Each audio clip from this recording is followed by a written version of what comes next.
NCERT solution for 10th class chapter 8 trigonometry exercise 8.2 का ये part number 3 है। तो जो भी है स्टूडेंट पार्ट 1 और 2 नहीं देखे हैं तो जरूर देख लीजिएगा, क्योंकि शुरू से अंत तक देखिएगा तो ही चैप्टर आपको समझ में आएगा। तो वीडियो में शुरू से लास्ट तक बने रहिएगा। तो चलिए क्लास को स्टार्ट करते हैं। देखिए चौथा प्रश्न है, इस चैप्टर का चौथा प्रश्न है और ये लास्ट प्रश्न है। न्यू सिलेबस के अनुसार आपको बताया जा रहा है। आपको पास अगर बुक होगा तो आपको बहुत ज़्यादा प्रश्न आपको देखने को मिलेगा। न्यू सिलेबस के अनुसार 4 ही प्रश्न एक्सरसाइज 8.2 में रखा गया है। तो देखिए पहला जो प्रश्न है, क्या स्टार्ट द वैल्यू फॉलोइंग और 2 फैक्टर ज्वाइंट ऑफ आंसर। मतलब इसको मैं बताइए कि निम्नलिखित में कौन सा सत्य असत्य के कारण सही उत्तर को पुष्टि कीजिए। मतलब इसको एक उदाहरण देते हुए आंसर को समझाना है। तो देखिए पहला है कि साइन ए प्लस बी बराबर sign A plus sine B होता है। तो ये गलत है, ये क्या है, असत्य है। क्यों असत्य है? कि साइन का जो आपको पिछले क्लास में पार्ट 1 में बता दिया गया है कि sine A plus sine B बराबर होता है कि sine A into cos B plus cos A into sine B, ये फार्मूला होता है। तो यहाँ पे ए प्लस बी दिया है तो ये गलत है, तो ये फार्मूला होता है। तो एक एग्जाम्पल हो गया।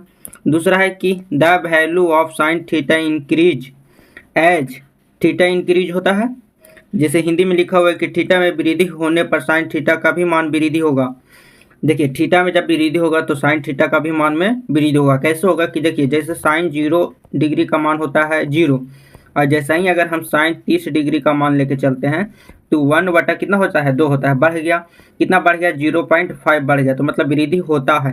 तो क्या हो जाएगा, सत्य हो जाएगा। दूसरा के क्या होगा, सत्य होगा। ठीक है, दूसरा के क्या होगा, सत्य होगा। तीसरा जो है कि थीटा में वृद्धि होने के साथ कॉस थीटा का भी मान वृद्धि होगा। देखिए थीटा में वृद्धि होने पर कॉस 60 का भी मान वृद्धि होगा। देखिए अब साइन के लिए तो साइन में तो वृद्धि हुआ, साइन में क्या हो गया, वृद्धि हो रहा है।